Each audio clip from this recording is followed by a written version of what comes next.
محمد حسين روبله معلمو oo ka hadlay arinta beledweyne mase hiiraan asigoo ku yiri mase ka yiri mase dhahay waxaan nabadaynaa hirshabeelle iyo hiiraan waxaan aad iyo aad ugu xumahay maxamed xuseen rooble inuu gaf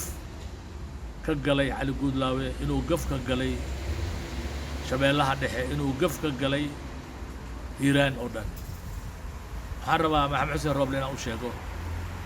hiiraan 14 qabiil ayaa degan 14kaas iyo 4taas qabiil ayaa dhulkaas wada leh cid kastana meelow ilaahay ku unkumay markay aad hadlaysid waxaa wanaagsan inaad ku hadashid waaqiciga jiro ay meesha ka jira waxaa lagaa rabay inaad tiraahdid waxaan heshiisiinaa beesha xawaadle iyo hirshabeelle mase beesha xawaadle iyo shabeellada dhexe mase beesha xawaadle iyo cali guudlaawe maxaa yeelay ninka la leeyahay cali guudlaawe nin madaxweyne waaye ee waddankaasoo dhan madaxweyne u ahaa ee ma aha nin qabiil madaxweyne u ahaa meesha dhibaatada waxaa ka wada waa hal qabiil meesha dhibaatada waxaa ka wada waa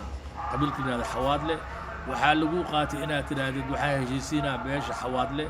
iyo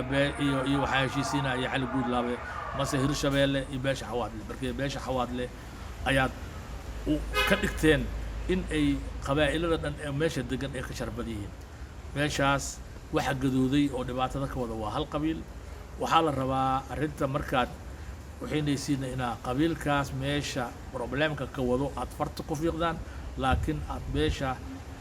macnaa deegaankaas oo dhan 14 qabiil degan inay ayaga dhibaatada wadaan in laga dhigo waa wax qalad ah marka maxamed xuseen rooble waa ku ognahay adiga iyo farmaajo dhibaatada aad wadaan maxaa yeelay cali guudlaawe sidaa rabteen ayaad ka weyseen cali guudlaawe wuxuu diiday in muuse suudi uu ka reebo cali guudlaawe wuxuu diiday muuse suudi iyo professor dufle in bannaanka la dhigo marka waxyaalo badan aad ku oranaysaan ayaa jiro waxaadna ogaataan cali guudlaawe inuu yahay nin talenta ah waxaad wadiinna og aniga marka cali guudlaawe waxaan kula tali lahaa inuu iska daayo dowlad uu soo dhiso inuu iska iloobo in golaha shacabka iyo golo macnaa aqalka sare iyo waxyaalahaasoo dhan inuu dhiso inuu iska iloobo ayaan jeclaan lahay cali waad u jeedaa godkaada ayaa lagu qoday la rabaa in lagugu rido meeshaas waa ceebay kugu noqonee 13 qabiil oo kale in aad sharaftooda aad dhulka gelisid aad hal qabiil heshiis la gashid waa kugu ceeb waxaa lagaa rabaa 14 qabiil ha soo fariistaan